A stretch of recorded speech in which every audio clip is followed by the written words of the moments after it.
A very good morning to all the members connected. So today, the third day of induction training program for newly recruited faculty, and we are going to start with our very first session, that is the overview of cooperative and collaborative learning techniques. So as far as cooperative and collaborative learning techniques are concerned, they are covered under the umbrella term of active learning. So active learning is basically divided into three different categories. Active learning, individual strategies, cooperative strategies, and collaborative techniques or strategies. So when we said individual strategies, these are the instructional strategies that can be adopted by the teacher during lectures to make students more active agent of the process of learning. When it comes to the cooperative teaching strategies, these are the methods where the teacher can divide the students into number of teams and teacher act as an active agent also during the whole activity. So teacher will be there to provide directions to the students, and as per the task analysis or activity specification chart prepared by the teacher, the student will follow the activities. Whereas in collaborative teaching methods or techniques, we consider that students now become very active agent of the process of learning, and at the same time their social skills are developed with the help of their formal training. So in collaborative techniques, the teacher will be there to facilitate the process of learning, but the major activities will be decided by the students only. So in this particular session, the major focus will be on cooperative and collaborative learning techniques, and we will provide you few of the methods which we can use as a cooperative and collaborative as far as our engineering students are concerned. So by this note, I'm going to start my session on cooperative and collaborative learning. So when it comes to teaching, the teaching must result in equivalent amount of learning. And the second interpretation of this particular image may be, as a teacher in 21st century, when I'm dealing with my student, my objective is not only to teach to them, since we consider that students have abundance amount of information available with them offline as well as online. So student, if go through that information, may have more advanced information available. So as a teacher, when I'm dealing with my student, I need to accept the information. I need to accept the ideas that is given to me by my student.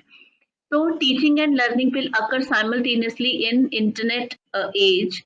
So maybe my student have more advanced information as compared to me. So I need to accept that fact also. So we as a teacher sometimes become learners nowadays to continue the process of teaching learning in a classroom environment. Another major point I want to discuss before I start with the various teaching strategies. Till date, we are using lecture method a lot. So when it is lecture method, we select a topic, and on that particular topic, we are going to give a talk. So when there is a talk that is given by the teacher, and teacher consider that he is only the knowledge provider for that particular topic or for that particular subject, somewhere the flow of communication is also affected. And when we are using lecture as a teaching strategy, we as a teacher considering that all the students who are available with me in my class are homogeneous mixture. So when I said homogeneous mixture, so I consider there is only one learning style that is major in my class, and considering that verbal learning style, I'm dealing with my subject matter by the use of lecture method only. But in this particular course, in the very first day of the session, understanding learner and learning, we have already covered that there may be different learning styles available in our classes, and student may have different kind of characteristics. It means students are a heterogeneous mixture in terms of their learning preferences, learning characteristics. So, but in lecture method, when I'm delivering all the information in a verbal manner to my student, I consider that all the students are a homogeneous group or a homogeneous characteristics they have. And as these kind of lectures continues, the retention of the material starts decreasing. So when I'm not involving my students in the process of learning, when I'm not giving any additional or advanced information, or I'm not considering student as the partner of that particular environment, maybe after first 10 minutes, the retention of material will start decreasing. And during the last 10 minutes, the retention of the material is only up to 20% as per the literature given in this particular field. And many of the students are physically available with us in our classes, but mentally they are not available with us. So we are not saying that lecture method is not a good approach. Tuesday, in the very first session, when we were discussing about the changing learning spaces, we have discussed that we can use advanced pedagogical strategies or any method, media, and tool as per the interest of the student. But yes, for a subject, the basic understanding or fundamentals need to be developed among student population. If that understanding is not available with the student, it is very difficult for the teacher to design activity, and it is very difficult for the students also to perform those activities if the basic level of understanding is not developed among student population. So when we are selecting a lecture method, maybe in the initial phase of the semester, when the information is very much new for the student, we are going to use lecture method. So with the help of lecture method initially, we create interest of the student, that why they are dealing with this kind of a content, why this subject is essential for them to cover, what is the application of this particular subject later on in their branch of specialization. When the information is very much new for the student, it is the responsibility of the faculty to convert that information in the most simplest form possible and provide that information to the student so that they are able to understand. With the use of lecture method, it is also possible for the faculty to cover the large amount of the information. And say, for example, if in your class there are more than 60 of there are more than 60 students, in that particular case, lecture method may be a very good approach, because with the use of lecture method, it is possible for the teacher to approach large number of audiences or students available in the class. When the teacher is giving a lecture, at the same time, the teacher can act as a guide and mentor for the student, and he or she structure the way the students are thinking about that information. During the lecture method, it is also possible for the teacher to have control. So disciplinary measures and actions can be easily taken when the teacher is adopting the method of teaching, that is lecture. At the same time, if we are thinking about at the part of the student, in lecture method, many of the students are passively sitting in those particular classes. Maximum effort is put in by the faculty only. So lecture method also help the students in a protective environment or in a form where the students can directly contact with the teacher. They can ask any question they wishes so, and there are other students also who are ready to help the student. It also help auditory learners. So this physical can also be handled by the teacher if he or she is using the lecture method. But there are certain disadvantages also. So why we are saying that the teacher need to create an active environment for the student. The student must be an active agent of the process of learning. As per new education policy 2020, it is clearly written that teaching must be developmental rather than directive, and teachers need to use student-centered approaches so that students become the active agent of the process of learning. But if the teacher is using lecture method again and again, most of the students become passive. There is inadequate feedback given by the teacher. If the teacher is not considering the concept of effective communication in mind while dealing with the classroom student, and not obtaining and providing feedback at a definite interval of time, it also affect the flow of communication. It is due to the lecture method, the attention may be flagging. So many of the students are not able to listen or assimilate a large amount of new information, so they deviate from the information that is delivered to them verbally by the teacher. As the lecture continues, the retention of the material start decreasing. Many efforts put in by the faculty and teacher is providing the structured material and notes to the student, and there is a burden on the part of the teacher. Students are just listening and ready projects are being offered to the students without putting much effort in the subject preparation. So these are some disadvantages of lecture method that we need to consider when we are going to select an appropriate instructional strategy for our subject. Another important thing that we need to understand is the concept of learning. So concept of learning is already covered again in understanding learner and learning session. So from that particular session, it might be clear to all of you that when it comes to the genuine learning, the students are recepting the information. The teacher check their level of understanding or check the level of development of lower and higher order thinking skill by creating and designing various tests. From the test performance, it is clear to the teacher that what part of information we need to revise again for the student, or what additional information or resources there must be given to the student so that they are able to produce more quality product. So after getting that performance evaluation, the teacher sometimes need to explain the whole content again to the student in a definite manner. So that is when we consider that yes, there is a genuine learning that is happening in our classroom environment. So these are the 7 principles of effective teaching. Before I move to my next slide, I want to know that after reading this particular slide, so all the participants joined now with us. So after reading this particular slide, what do you think the common factor given in all these principles of effective teaching?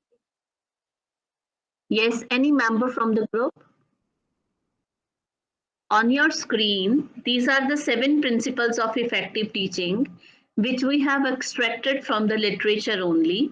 So as per your opinion, what do you think that what are the different common factors given in these principles of effective teaching? Any member from the group?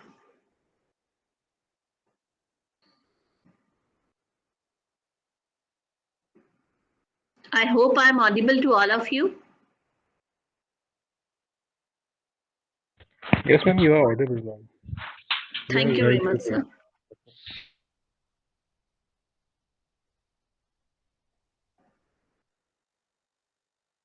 So the very first principle is encourage student and instructor contact, encourage cooperation among students, encourage active learning, give prompt feedback, emphasize time on task, communicate high expectations, and respect diverse talents and different ways of learning.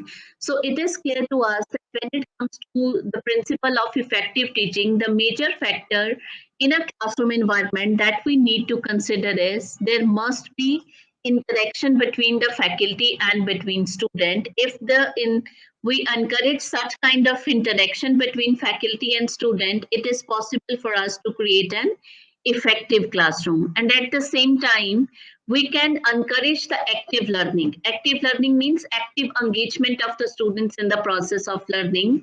If we are able to create a cooperative kind of environment in a class. So if I allow my students to talk, if I allow my student to discuss about their content matter, if I involve my students in different reading and writing activities, if I allow my student to listen effectively not only to the faculty but to the ideas of the other students also, maybe by creating team of the student, I'm giving any activity to my student, it means I am encouraging cooperation among students that not only help them to develop the technical skills or the technical knowledge, but at the same time, there must be a development of social skills among students also. That is the major requirement of the world of work. When the teacher is providing a prompt feedback to the student, when they are performing any activity while sitting into the class or an online environment, the student is able to identify the errors produced by him or her, and after getting the corrective measure, the student is able to gradually improve upon the quality of the work that is essential for him for the submission purposes.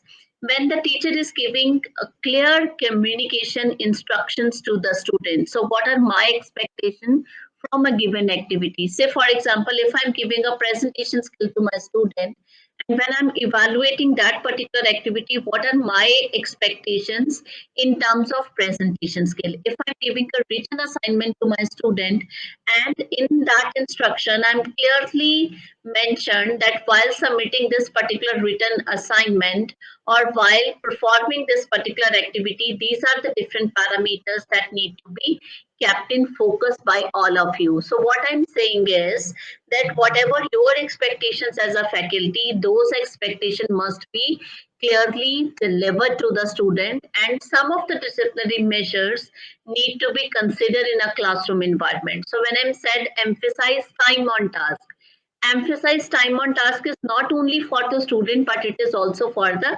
faculty. When I'm saying that you need to submit assignment on Wednesday, so if the students are not submitting assignment copy to me on Wednesday, what will be the course of action against those students?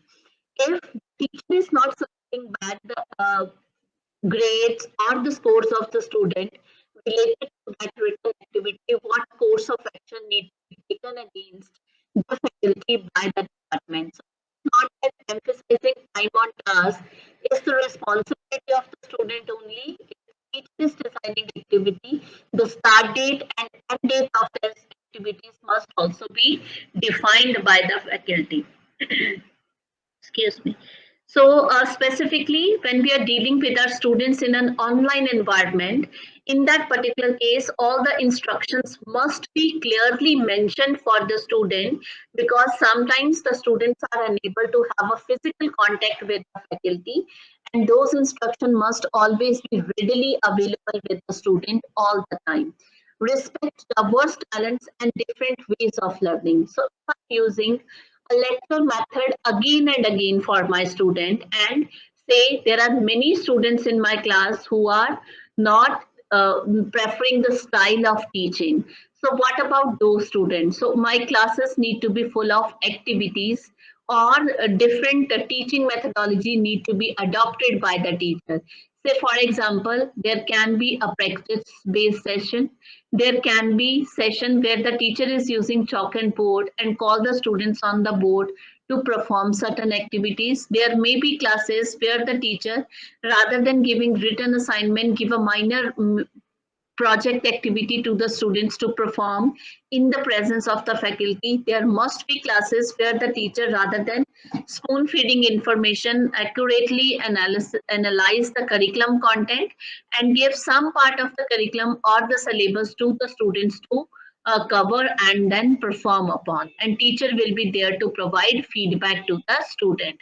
So considering that, say there are 90 academic days available with the faculty, your course need to be planned in such a way that we are able to cater the maximum needs of the students who are available with us in our classes. So the 7 principles of effective teaching, talking about how we are going to deal with our students so that students can become the active agent in the process of learning.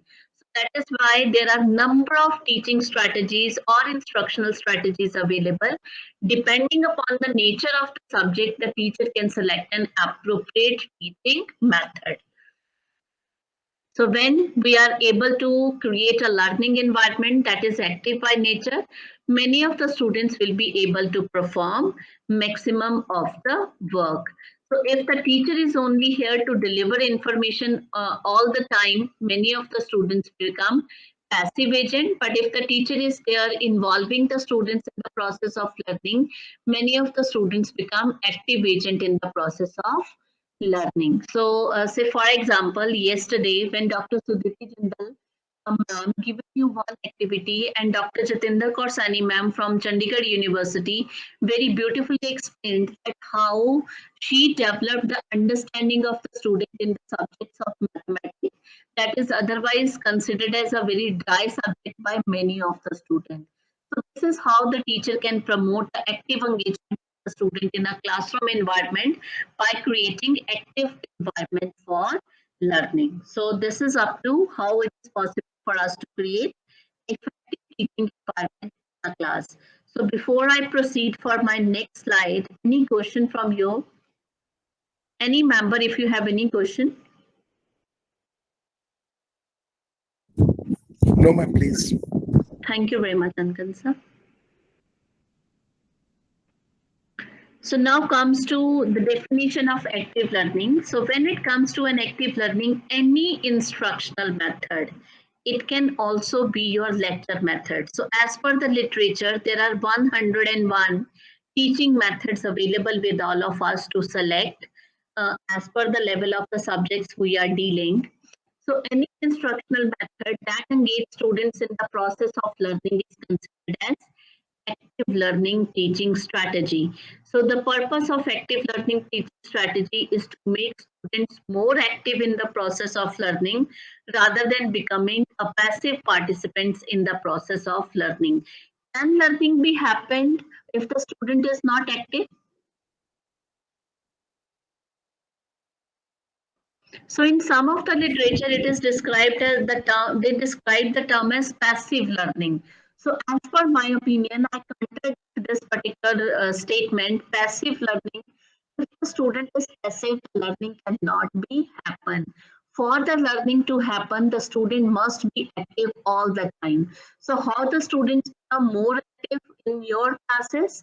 When we are designing classes that are full of questions, that are full of activities, and there is full engagement of the student, teacher is interacting with the student all the time during the lecture, discussing about the content matter. So that kind of classes are active classes rather than the teacher is delivering information and students are listening the information.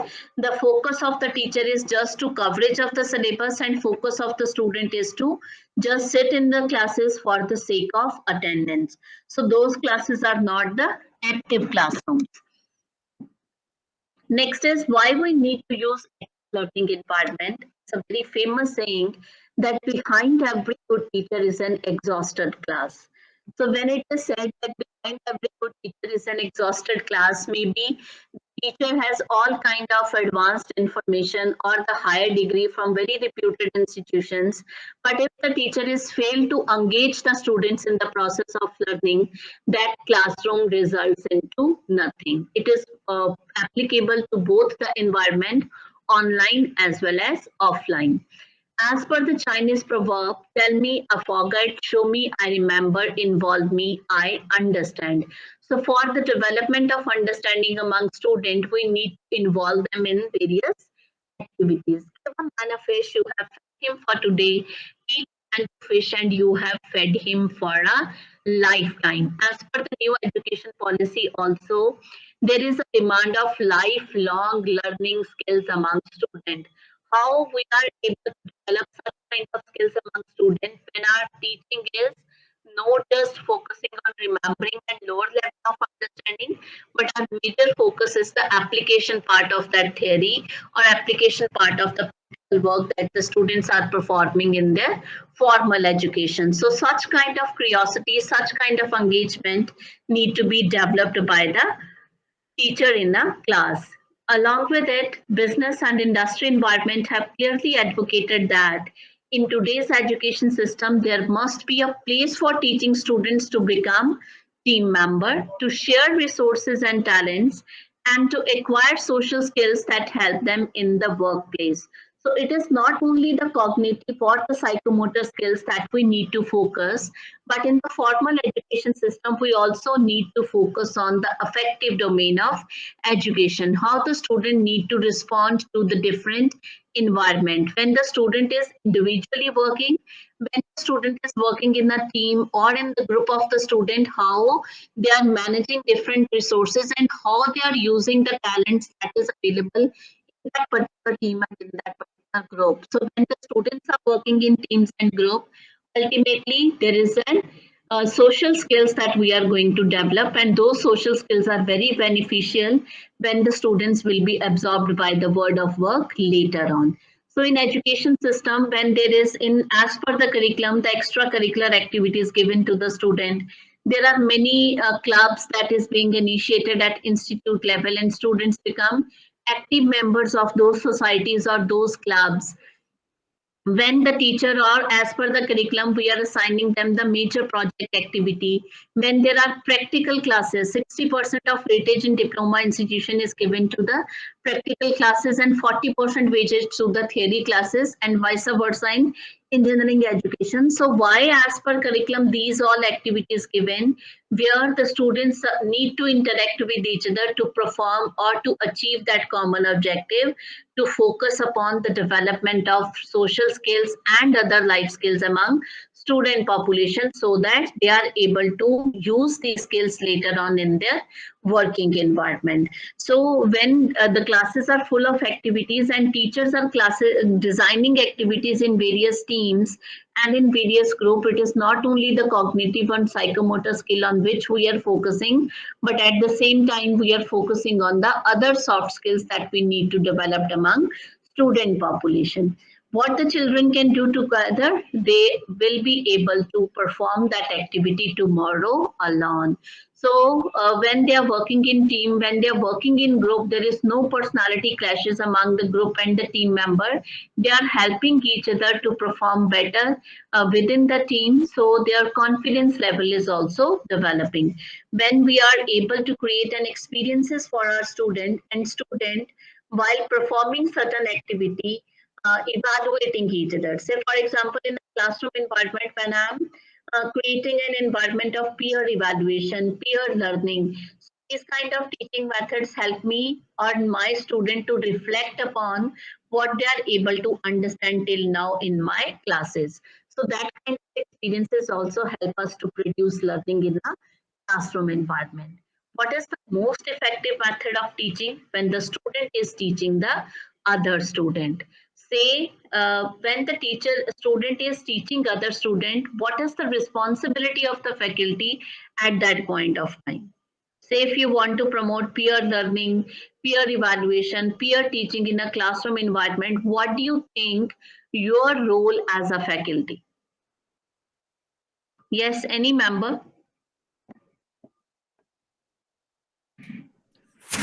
As a faculty, our role is to promote them to learn and understand the skill which we are delivering to them.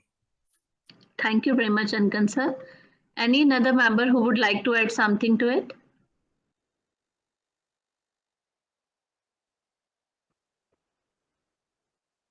Yes, Aruna ma'am.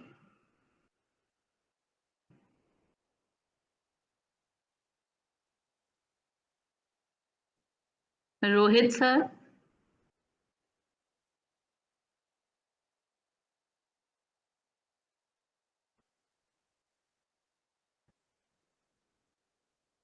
Any member who would like to add something?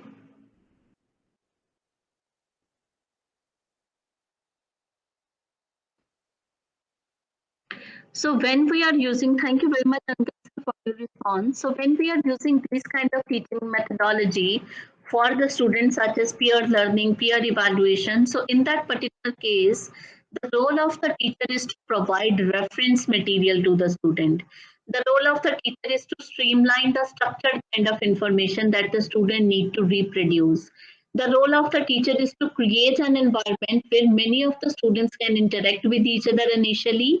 They are able to develop their common frame of understanding, and then only they are able to go through that particular information. So role of the faculty become more difficult when we are using advanced teaching strategy. So teacher need to constantly prepare for that information, preparing reply of the student question, and at the same time finding out, synthesizing, organizing information that is available on various resources online. Because as a faculty, I do not know what information website or what resource or what piece of knowledge my student consider as an important for an activity that I'm going to give to them. So we also need to update our knowledge, simultaneously interact, observe with our students group, so that we are able to know that students will be performing that activity in a right manner. So lecture method is comparably lecture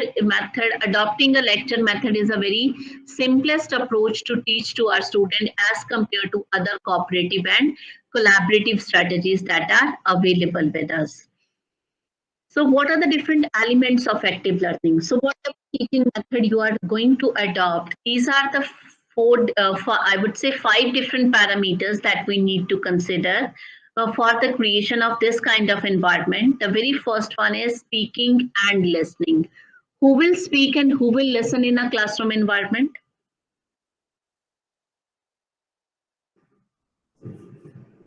Student will listen and teacher will speak.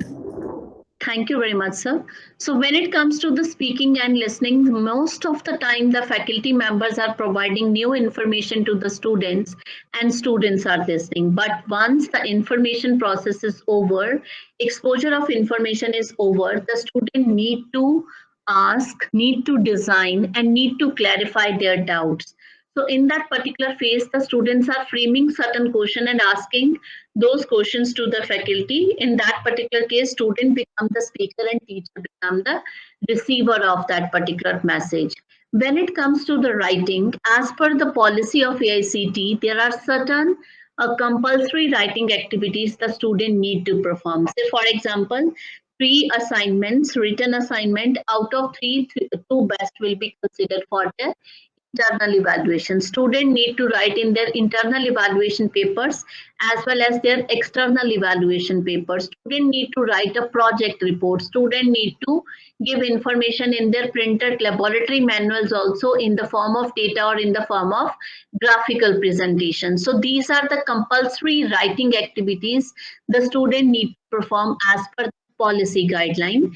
But if we want our student to become an active agent of the process of learning, there must be few independent activities, writing activities also that we need to give to our student.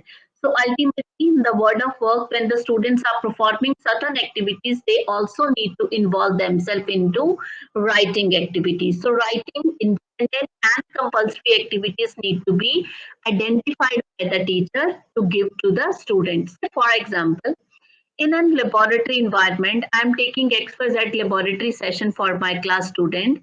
There is a printed manual available with the student. Student can read that manual, perform that practical experiment, collect information and data, and then give that information or data in the presentable form.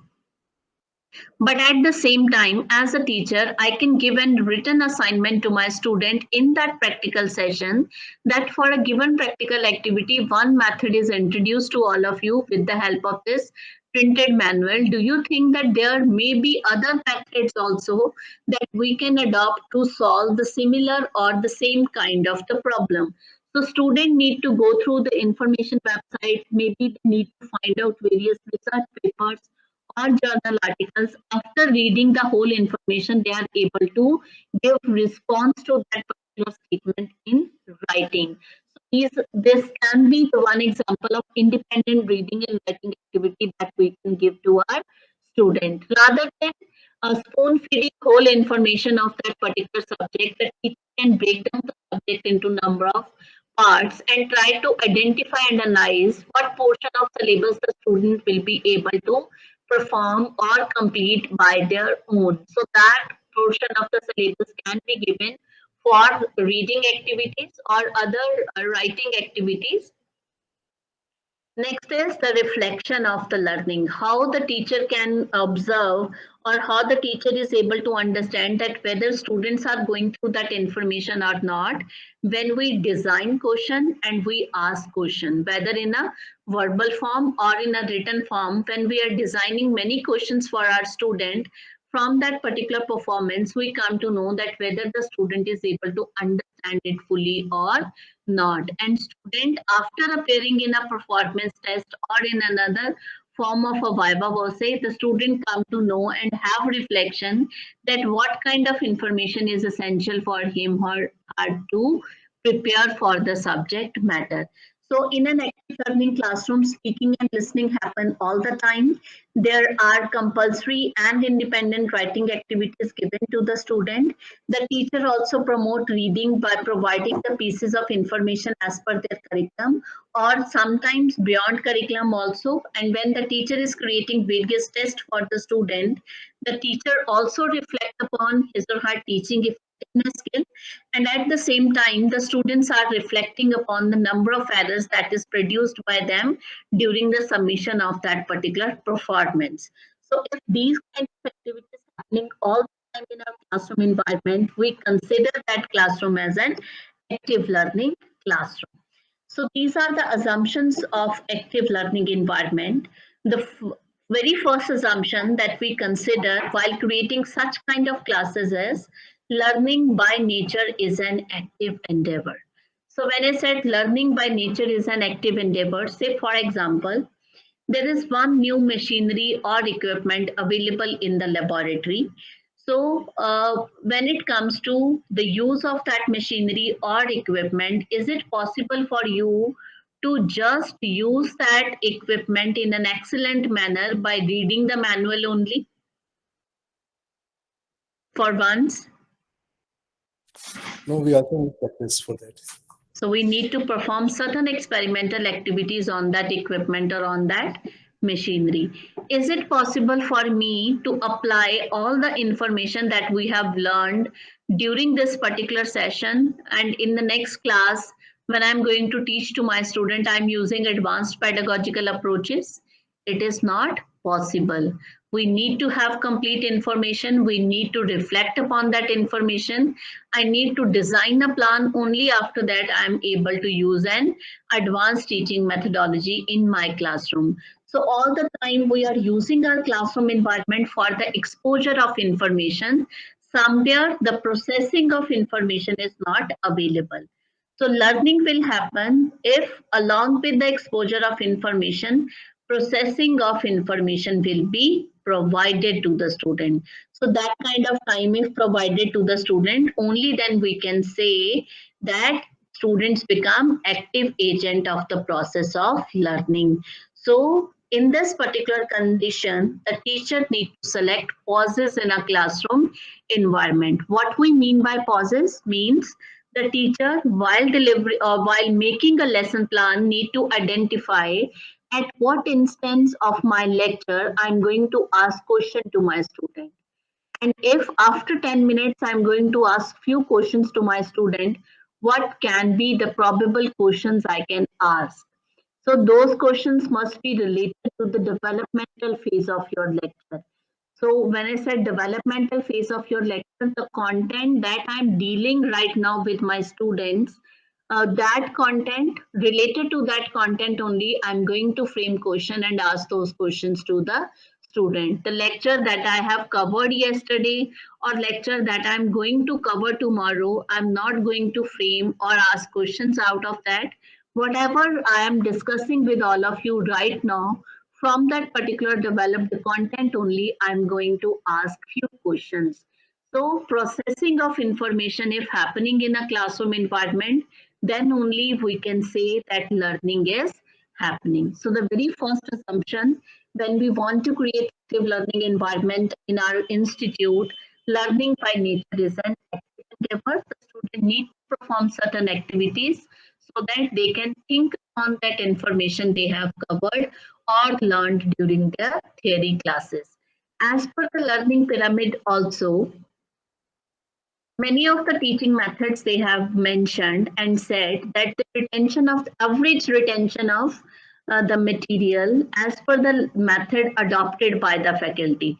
So as per the research, if the teacher is using lecture method for the student, the retention of information is only up to 5%.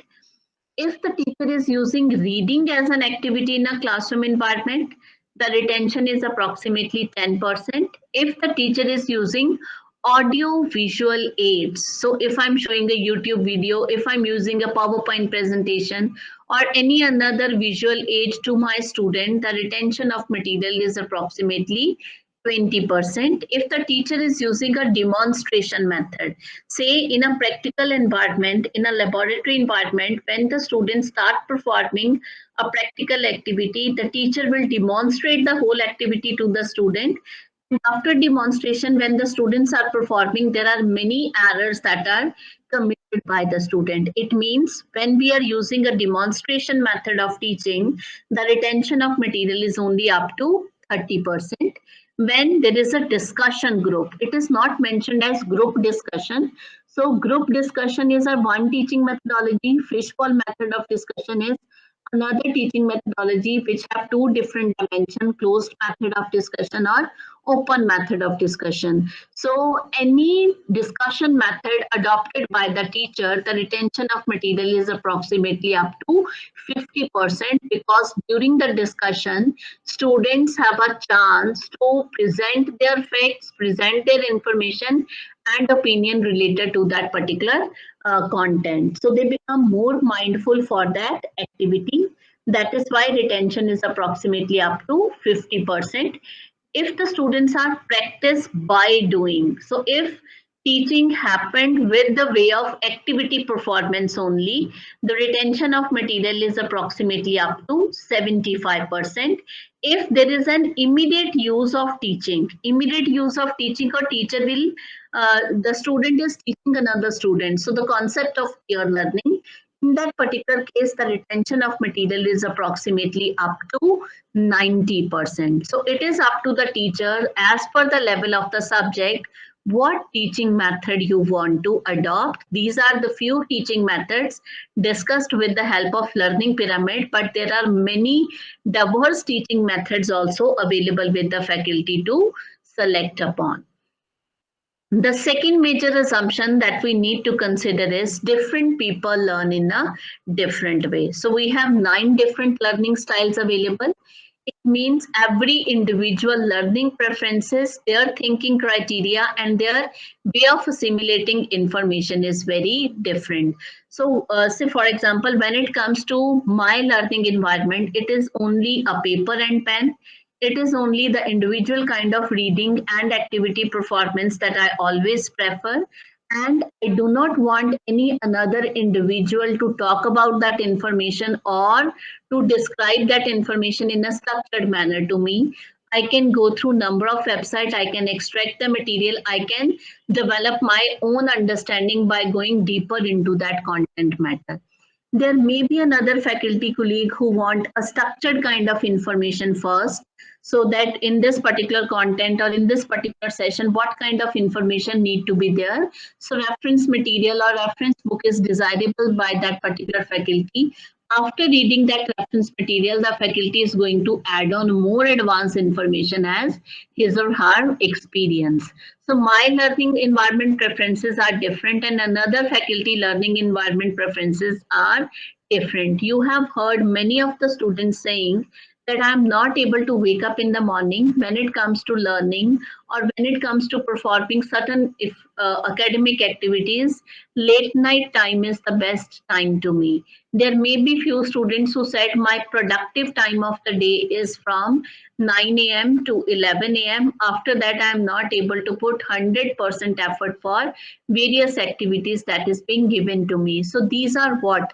These are our learning environment preferences. What kind of learning environment I'm desiring for may be different from my other faculty colleague. So when it comes to the learning capability or the learning style, maybe I want a printed material from where I can go through that information. So by using different internet resources, it is possible for me to identify information in the form of e-resources. But what I will do, I will not read those e-resources on screen. I need to have a printed copy of those e-resources. I will mark important information. Sometime I design concept map or mind map on those printed pages. Sometimes I make a notes out of those pages so that I can recollect information again or revise that information again if I'm desired to do so. So every individual has different kind of learning environment or preference to the different kind of learning style. So as a teacher, when I'm dealing with the student, maybe one particular subject is favorite of my student and another subject he is totally ignoring because that is not of his or her choice. So that's the kind of learning environment prevailing in every institute. So we need to consider that when it comes to the subject matter development, what kind of information is essential for the student to develop so that he or she can cope up with the other subjects of the similar nature. Say, for example, if the student is not very good in the subject of mathematics, what will happen?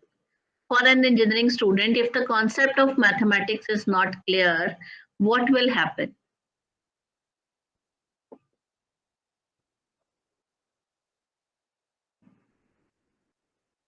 Yes, any member?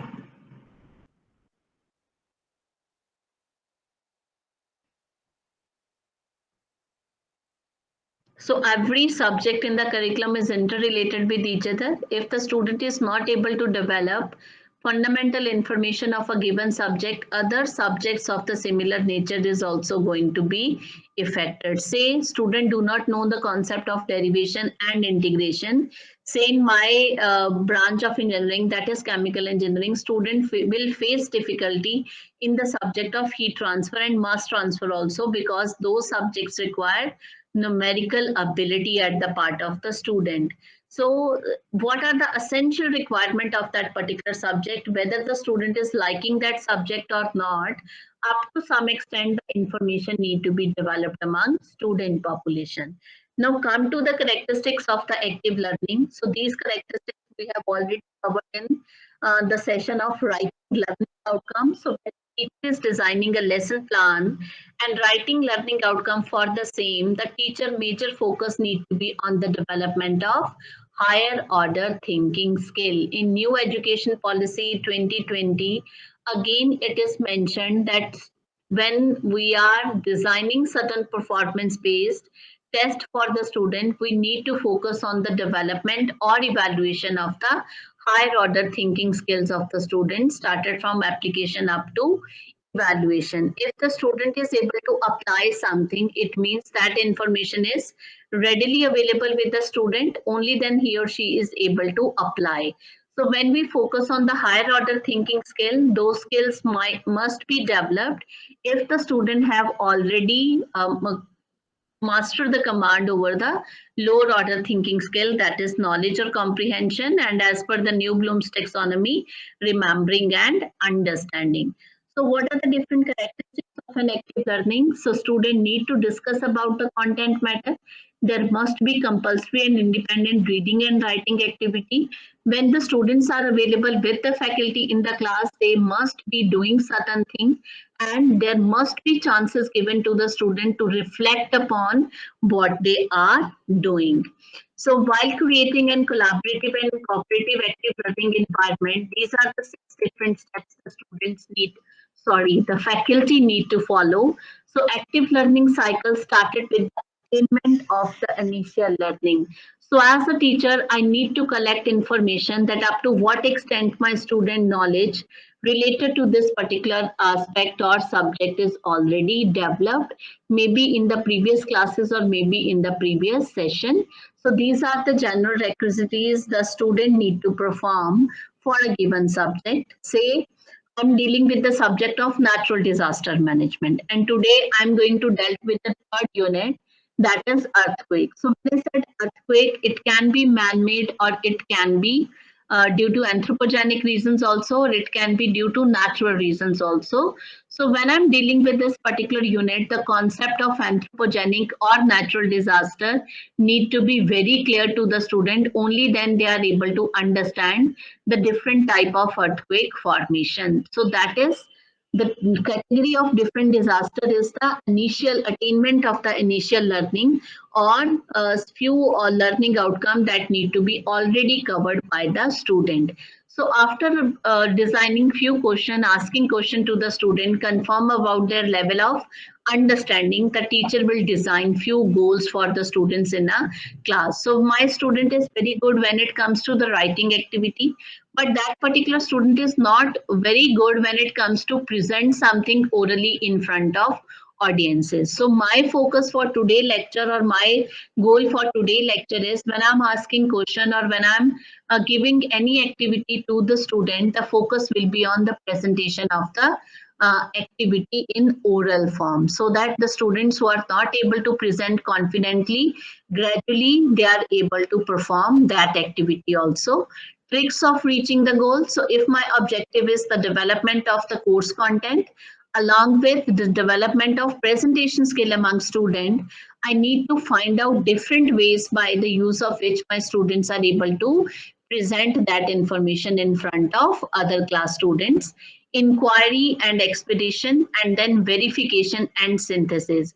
So when the students are performing that activity, or I am delivering the content of that particular subject matter, I need to inquire and I need to make it ensure that all the students' level of understanding is going to be developed at the end of this particular lecture. I will verify and again synthesize information if it is not clear to my student.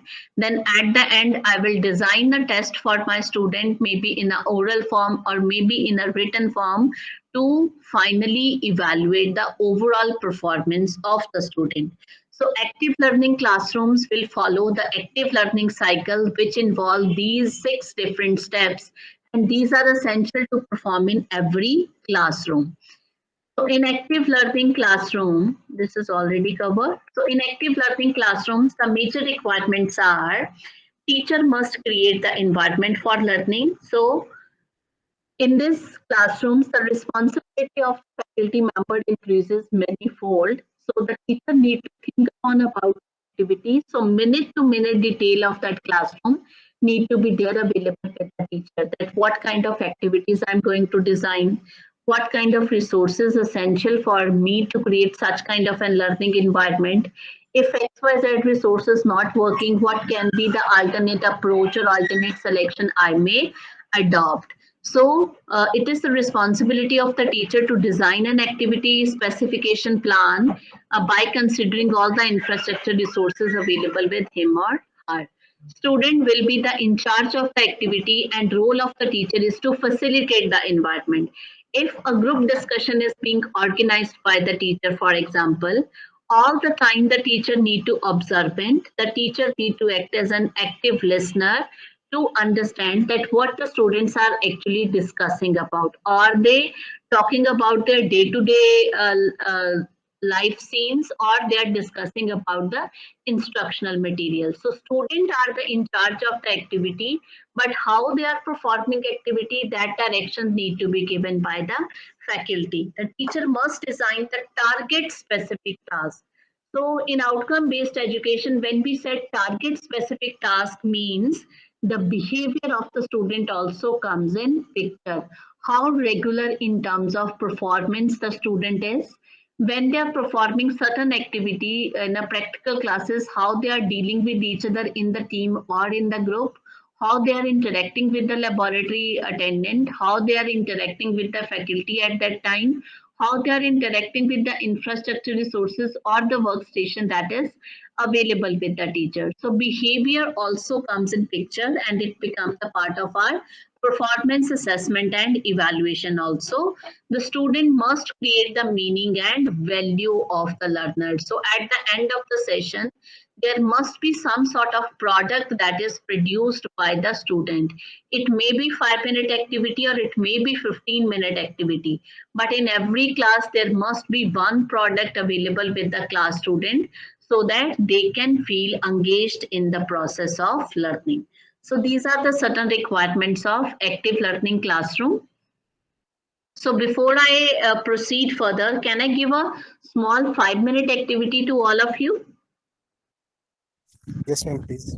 So up to now, we have covered that in active learning classrooms, these are the essential requirement and these are the essential things that we need to consider.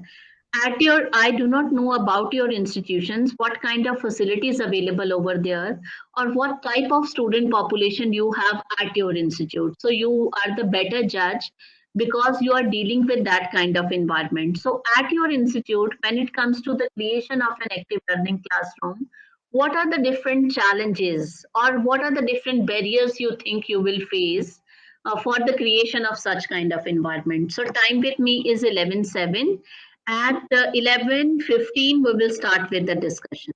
So the activity is simple, that to create an active learning environment, what do you think at your institute, what can be the barriers? So at 11:15, we will discuss 7 minutes available with all of you to talk out few points related to the activity. So I hope it is clear.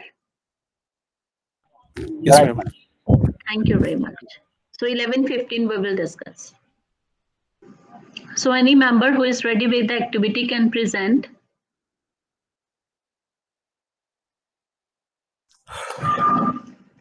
Yes, ma'am. Yes, sir.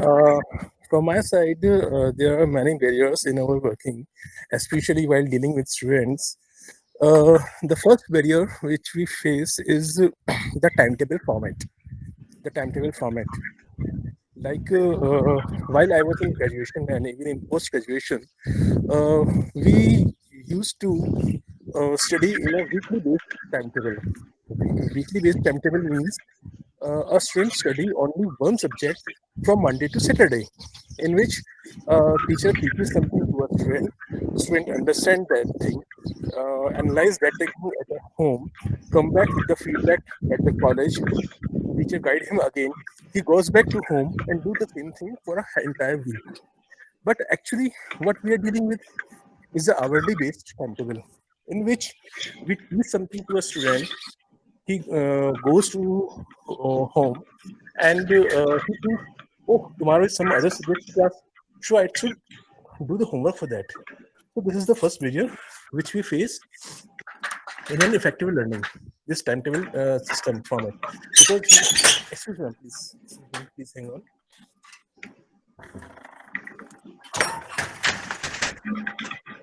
Yeah. Uh, Out of that, since the student has to work for the next teacher, he does not do work for the teacher which he taught him. The second barrier which we face is the bad treatment from the system to the employee. Okay.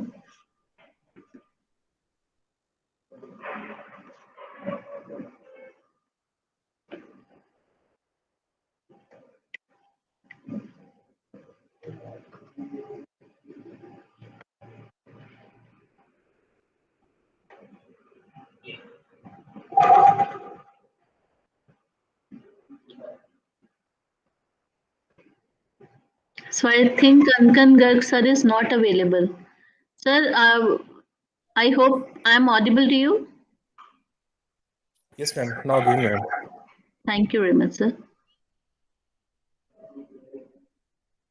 So the two major barriers that is discussed by Sir with us is the timetable format, and another is the kind of system that we are going to develop, that we are able to develop over the period of time. So as far as the system of working is concerned, in line with the government policies, as an employee, we need to devise a system where we are for the benefit of the student and perform certain activities as per the demand of the student. As far as timetable format is concerned, in a departmental meeting or with of the senior professors or faculty member of your department, you can design a timetable which is more beneficial for the student population. So it can be on hourly basis also. Maybe for us, subject 2 or 3 hours can be allotted. So after lunch, before lunch, the subjects can be divided along with the activity done in such manner. So thank you very much, Ankan sir.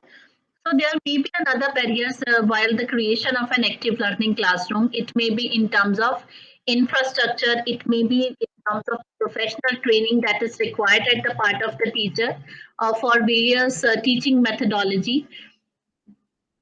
But as per the barriers available, again, as per the literature, there are three different approaches given to the faculty to respond. So one is individual active learning strategies, another is cooperative and collaborative learning strategies. And when it comes to an individual learning strategies, these are the exercises that we can give to the individual student and and these strategies can be easily adopted in your traditional lectures. So when the teacher said write an example, or what do you do next during the lecture when the teacher is asking for a step formation. Another can be 1 minute paper, the muddiest point. Muddiest point means what is the most complex part of today's lecture. After students identify the most complex part of my today's lecture, I need to revise that information again for my student, or if the time is not with me, I maybe provide simplest handouts to my student to understand the content in their own personal time. Voting or on online environment poll is there, one page lecture summarization. So in the last 10 minutes or in the last 15 minutes of the lecture, when the teacher is assigning an activity to the student and asks the student to note down the key important points or key highlights that we are able to cover during this particular lecture, that is one page lecture summarization.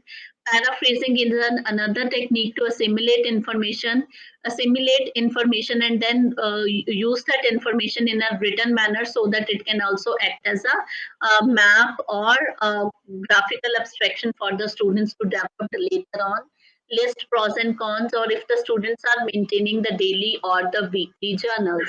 So these are few of the active learning techniques the teacher can adopt. The second major category of active learning is the cooperative active learning technique. So when it comes to the cooperative learning technique, we divide the student into small groups. Some of the research papers also consider cooperative strategies as the number of the students involved in given pedagogical approach. So if the team of the students working together and we consider that team of the student that is working for an activity are not much socially matured. So their social skills are not developed yet. Maybe they are new to the technical education system. So for those students, when the teacher is designing a lesson plan, students are just following the instructions given by the faculty while working in a group. Those teaching methods or those teaching strategies are considered as cooperative teaching strategies. So examples of cooperative teaching strategy can be stump your partner, think, pair, share, concept map, jigsaw.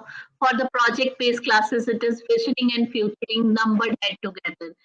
These are few of the teaching methodology that we can adopt for our cooperative learning classes. Then collaborative learning classes, where we consider that the students are able to develop their content fully in an independent manner, and teacher is here to facilitate the process of learning. So collaborative learning strategies can be adopted for the more matured learners, say for example for 6th, 7th or 8th semester students. So cooperative learning strategies can be given. So few examples are fishbowl method of discussion, in stump your partner depending upon the size of the group selected by the teacher, case study, problem-based learning, or the blackboard share. So these are few of the collaborative learning techniques that we are going to use. In the next session also by Dr. Tulsi ma'am, there are few instructional strategies ma'am is going to provide as an overview, that is case study method, group discussion method, seminar method. So how the teacher can plan for such kind of a classes will be discussed in detail. And from this particular lecture, very few methodology like numbered head together, fishbowl method of discussion, or visioning and futuring we will cover over the due course of time. So this is all from my side as far as this particular lecture is concerned. If you have any question, you are requested to kindly unmute and ask. Yes, any member, if you have any question. No, ma'am. So thank you